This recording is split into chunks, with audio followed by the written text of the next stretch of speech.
Hello, my name is George W. Jones, Director of Fine Arts for the Garland Independent School District, and welcome to another edition of Spotlight on the Arts.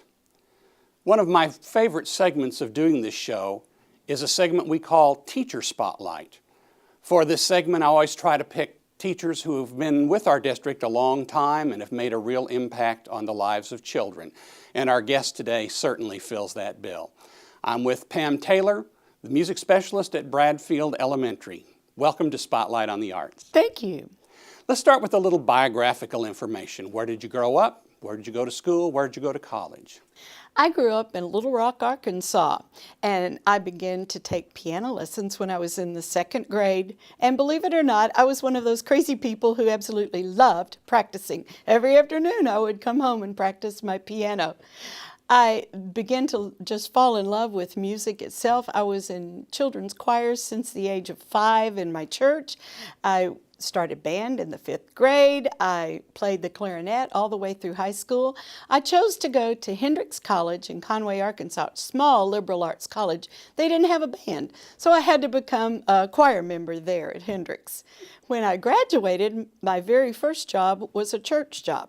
And so tell us about your teaching career, your public school teaching career. After I left my church job, I came to Texas, got smart, came to Texas, went to what was then East Texas at Commerce, got my master's degree in music education, and began to know that I wanted to become a school teacher.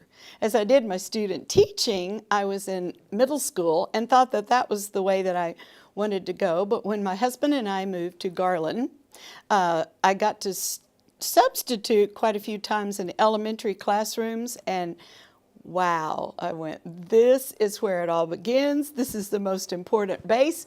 This is what I want to do. I've been teaching now for 24 years here in Garland, 36 years total.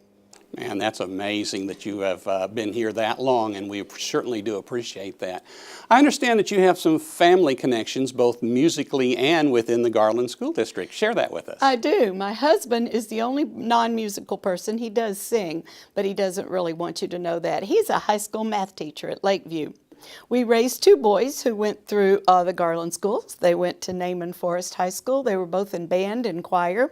My oldest son is now a band director, and he married a band director, Holly Taylor, who's at Lakeview Centennial. My younger son is in Austin working in a nonprofit school, after school program, and he plays the guitar and sings and writes his own songs and plays gigs. And I understand that you are a proud grandmother also. Oh, we are. Daniel and Holly have a 2-year-old Brennan, and we spend every weekend we possibly can with him.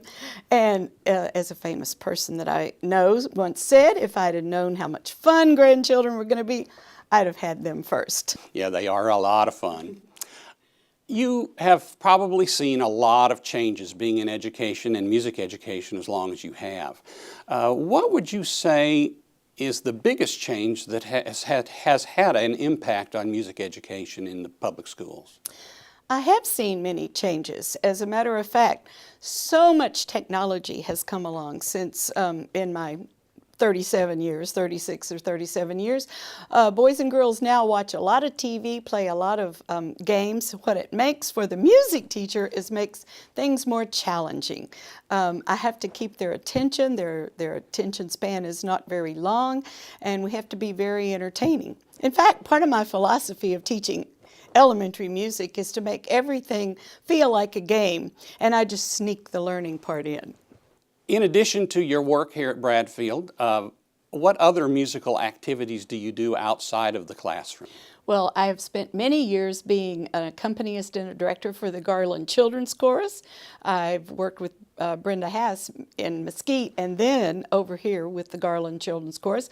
And many years at my church, I've been the children's choir director. And also, I was a keyboard major when I was in college, and I spend many hours being an accompanist for Jackson Middle School, Technology Middle School, in their UIL solo contest. That sounds like it keeps you very busy outside of your regular school day. It does, but it makes my life way more interesting. So when your students leave Bradfield and go on to middle school and then on to high school, what do you want them to know about music when they leave your classroom? Well, of course, I want them to know a lot of theory things. I want them to know the lines and spaces. I want them to know a lot about rhythm counting. I want them to know a lot about instruments. But the main thing that I want them to know is that music is a fun place to be. The music classroom, I hope, is always a fun, safe environment where they can learn a lot of things. They just don't know they're learning a lot of things. I let a lot of the real technical learning take place in the middle school and high school. But I want them to know that music is so much fun that they can't wait to sign up for something in the 6th grade. So do you follow your students as they go through middle school and high school and on? Do you have students who've been successful at the high school level and have gone on to be music teachers? I have known about several successes. I've known some who have just become regular teachers, and they always come back and tell me. I have a girl right now in New Mexico who's in her senior year. She's going to become a middle school choir director, and I had one successful young man go to A&M. He was in the A&M band, and he was also in ROTC, and he went on to make a career of the Army and played in the band. That was very fun to know about. I do agree that it's so much fun to hear the success stories of our former students. I know that I follow mine through many different ways. So a very philosophical question. In this day of high-stakes testing, why music education in our public schools? Because music makes you smarter. Research has shown that over and over again. Our brains have little dendrites that are trying to connect, and every single activity that I ever do in the music classroom helps those dendrites connect even more. The sequencing of, even if we're just doing a folk song like Old MacDonald, the sequencing is something that will make their brains smarter. The PE teacher and I combined to do a square dance unit. We do it right after spring break, right before they do the STAR test, because we know that all of that processing helps their brains in everything else that we do. Besides that, music is just a lot of fun and a skill you will carry through the rest of your life.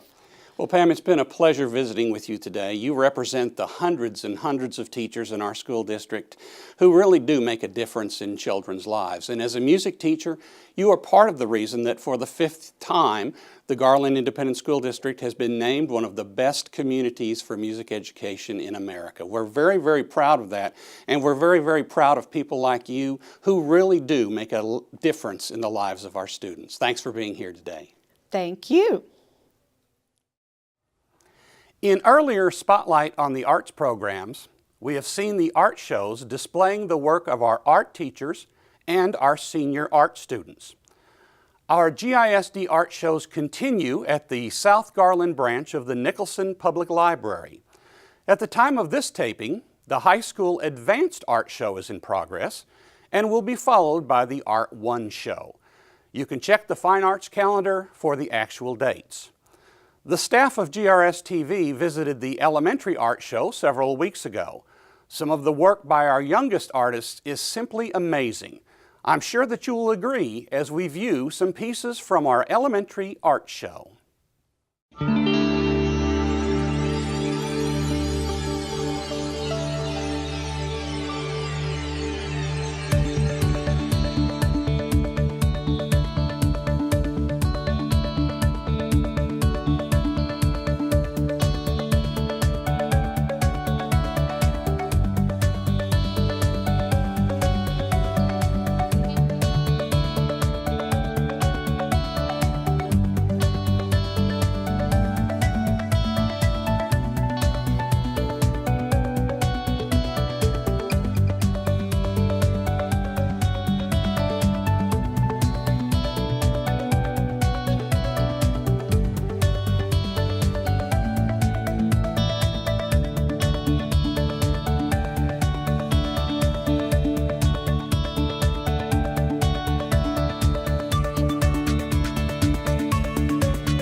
Thank you for watching the program today.